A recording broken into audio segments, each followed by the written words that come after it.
Santhara, also known as Salekana, is a highly controversial Jain ritual.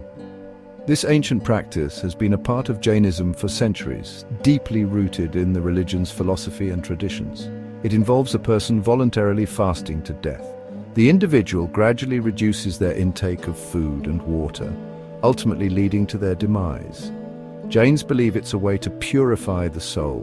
By renouncing physical needs, they aim to cleanse their spirit of earthly attachments and desires.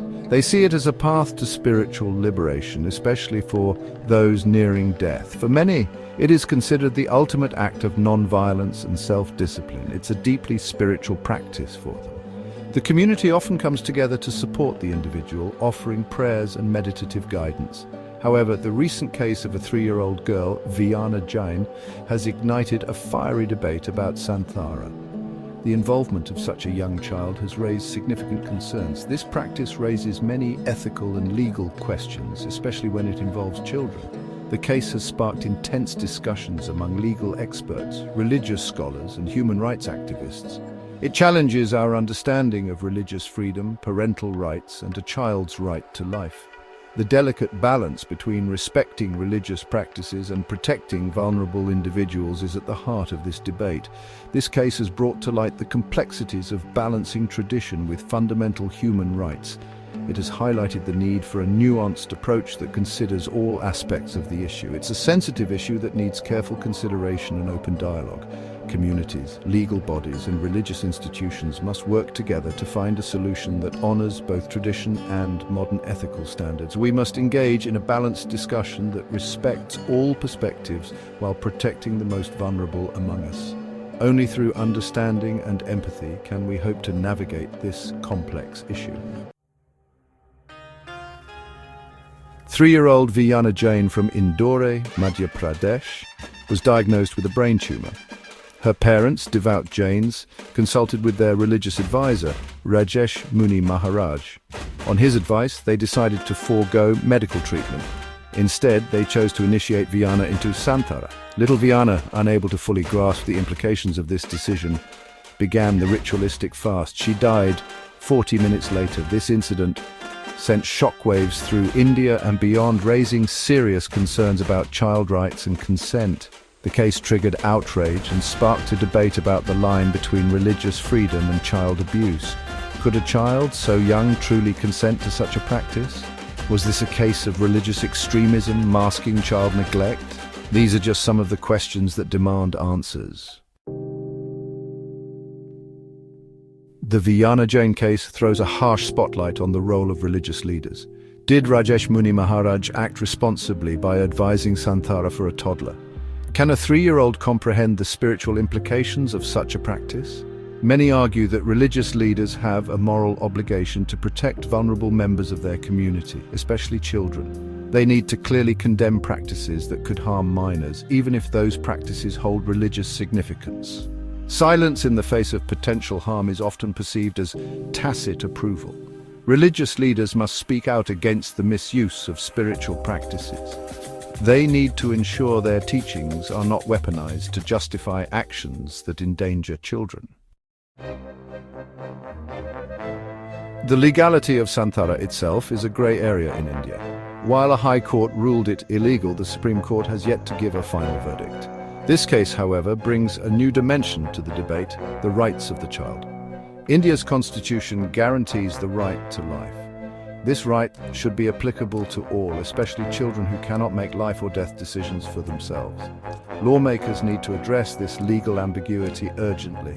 Clear legislation is needed to protect children from harmful religious practices. This is not about curtailing religious freedom, it's about ensuring the safety and well-being of those who can't protect themselves. Section 5. Society's role and responsibility. The Jain tragedy also forces us to confront uncomfortable truths about societal attitudes. Are we as a society too quick to turn a blind eye to questionable religious practices? Does our respect for religious freedom sometimes come at the cost of ignoring the plight of innocent children? We must ask ourselves why a 3-year-old's suffering was allowed to continue in the name of faith. It's time to move beyond passive acceptance and speak up against practices that endanger children. We must create an environment where reporting potential child abuse, even within religious contexts, is encouraged and not stigmatized. We are all responsible for protecting children, and silence makes us complicit in their suffering. Section 6. The right to life versus the freedom of religion. The Jain case throws into sharp relief the classic debate, the right to life versus the freedom of religion. This case has sparked intense discussions and has brought to the forefront the delicate balance that must be maintained between these two fundamental rights. While individuals should be free to practice their faith, this freedom cannot come at the cost of another person's life, especially a child's. The case of Jain highlights the potential dangers when religious practices intersect with the health and well-being of minors. The right to life is a fundamental human right, enshrined in numerous international conventions that India is a signatory to. These conventions emphasize the importance of protecting the most vulnerable members of society, particularly children, who may not have the capacity to make informed decisions about their own welfare. Children, due to their vulnerability, deserve special protection under these conventions. They rely on adults to make decisions in their best interest, and it is crucial that these decisions prioritize their health and safety above all else. The Indian state has a duty to uphold these rights. It must ensure that its laws and policies reflect the commitment to protecting the right to life, especially for children who are unable to advocate for themselves. This means ensuring that religious freedom doesn't become a shield for harmful practices that endanger children. The state must intervene when religious practices threaten the health and safety of minors, ensuring that their right to life is not compromised. A balance needs to be struck, and in cases like Viana's, the right to life must take precedence. It is a complex issue, but the protection of children's lives should always be the paramount concern. Section 7. The thin line between faith and harm. The Jain incident illustrates the fine line that sometimes exists between faith and harm. While faith can be a source of comfort and strength, it can also, in some instances, be misused to justify harmful actions. The parents, guided by their faith and the advice of their religious leader, believed they were acting in their daughter's best interest. However, this belief led to the ultimate harm, the loss of a child's life.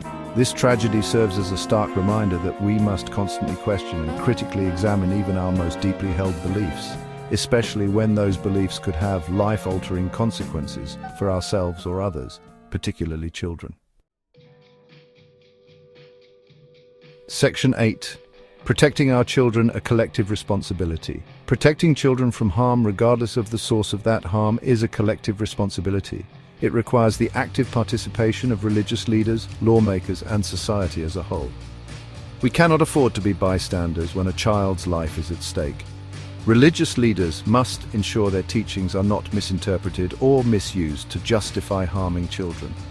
Lawmakers need to enact clear and unambiguous laws that protect children from harmful religious practices. As for society, we must break free from the shackles of silence and speak up against such practices.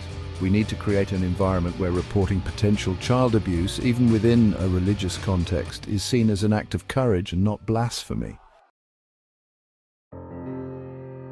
Section 9. Conclusion. Seeking a balanced approach. The tragic case of Jain compels us to confront some uncomfortable truths about our society. It's a stark reminder of the vulnerabilities that children face, especially when cultural and religious practices come into play. This incident has shaken communities and sparked debates, urging us to look deeper into the laws and norms that govern our lives. It forces us to re-evaluate the balance between religious freedom and child rights. How do we ensure that the rights of children are not overshadowed by the rights of adults to practice their faith? This is a complex issue that requires careful consideration and a nuanced approach. While respecting the sensitivities surrounding religious beliefs, we must unequivocally condemn any practice that endangers children. The safety and well-being of children should always be our top priority. This means that we need to have clear guidelines and laws that protect children from harm regardless of the context. Finding a solution requires open dialogue, empathy, and a commitment to protecting the most vulnerable among us. We need to bring together community leaders, religious figures, policymakers, and child advocates to discuss and find common ground. Only through collaboration can we hope to create a safer environment for our children. It's about ensuring that no child has to pay the price for our collective silence or inaction.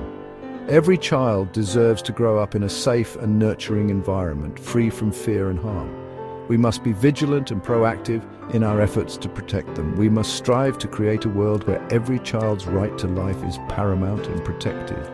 This means advocating for stronger child protection laws, raising awareness about the issues, and supporting organizations that work to safeguard children's rights. The death of Jain, while tragic, should serve as a wake-up call for all of us. It is a poignant reminder of the consequences of our inaction and the urgent need for change. We must honor her memory by taking concrete steps to prevent such tragedies in the future. It's a call to action, a call to protect, and a call to ensure that no child has to endure such suffering in the name of faith ever again. Let us come together as a society to make a difference, to be the voice for the voiceless, and to create a safer world for our children.